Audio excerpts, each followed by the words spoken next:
ये तस्वीरें आपको इस वक्त हम मंच से दिखा रहे हैं, सीधा आप सुनवाते हैं सीएम योगी को। दुनिया से आए हुए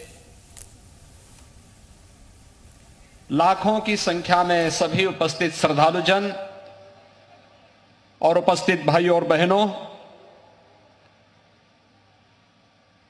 स्वरवेद महामंदिर धाम के आज लोकार्पण का कार्यक्रम काशी के लोकप्रिय सांसद और देश के यशस्वी प्रधानमंत्री आदरणीय श्री नरेंद्र मोदी जी के कर कमलों से भी संपन्न हुआ है। इस अवसर पर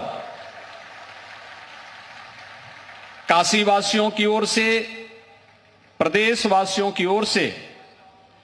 और स्वरवेद महामंदिर धाम परिवार के से जुड़े हुए सभी श्रद्धालुजनों की ओर से मैं आदरणीय प्रधानमंत्री जी का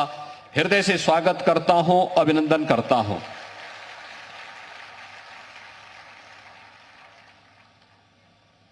स्वरवेद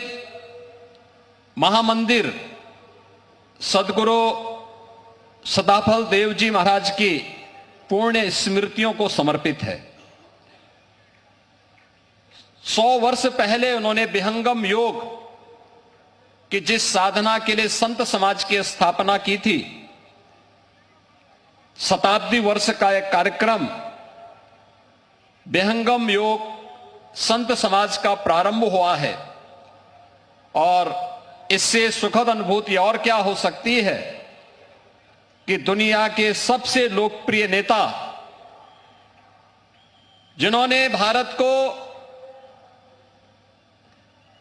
सर्वांगीण विकास की एक नई गति दी है, एक नई पहचान दी है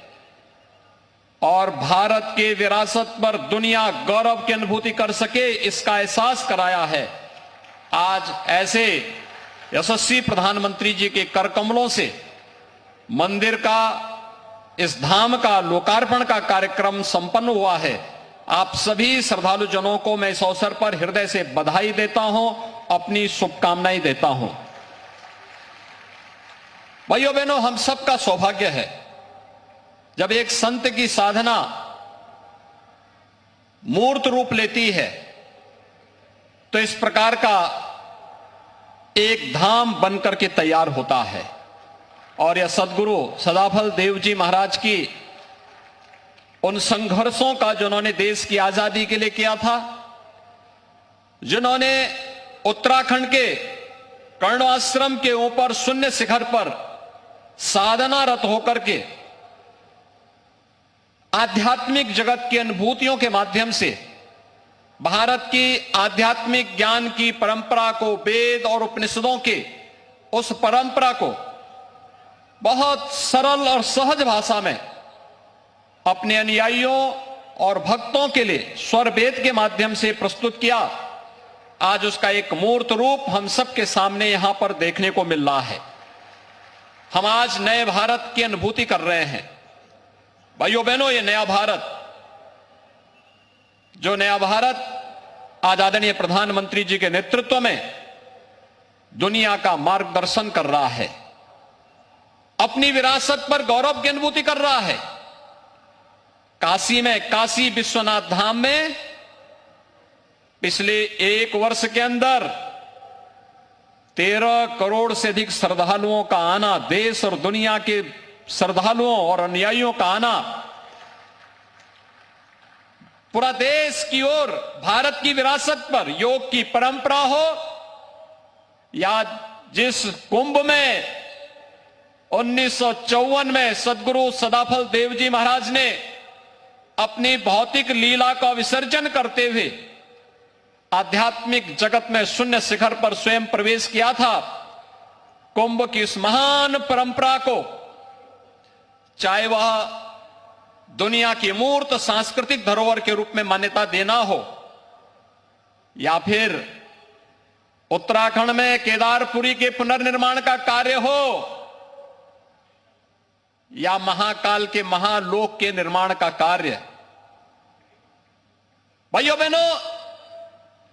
500 वर्षों का इंतजार करते हुए अयोध्या में भगवान श्री राम के भव्य मंदिर के निर्माण का कार्य हो, हर भारतवासी का मन अपनी विरासत पर गौरव की अनुभूति करता हुआ दिखाई देता है। कारण है एक यशस्वी नेतृत्व देश को वर्तमान में निरंतर अपनी पूरी ऊर्जा के साथ, सत्संकल्प के साथ आगे बढ़ा करके बिना पूरी ऊर्जा को देश के लिए, उन कार्यों के लिए समर्पित किया हुआ है जिसको लेकर के 1920 में सदगुरु सदाफल देव जी महाराज ने जेल की यातना भी सहन की थी।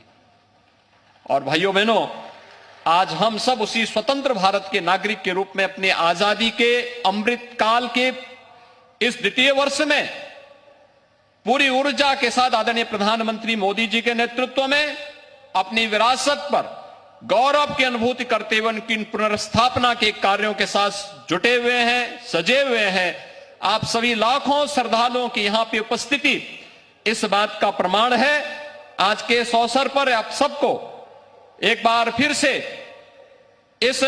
धाम के लोकार्पण के इस भव्य आयोजन के अवसर पर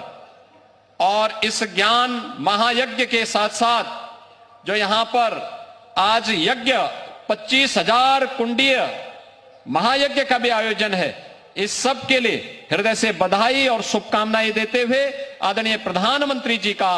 इस अवसर पर प्रदेशवासियों की ओर से, आप सभी श्रद्धालु जनों की ओर से हृदय से स्वागत और अभिनंदन करते हुए अपनी वाणी को यहीं पे विराम देता हूं। धन्यवाद। जय हिंद।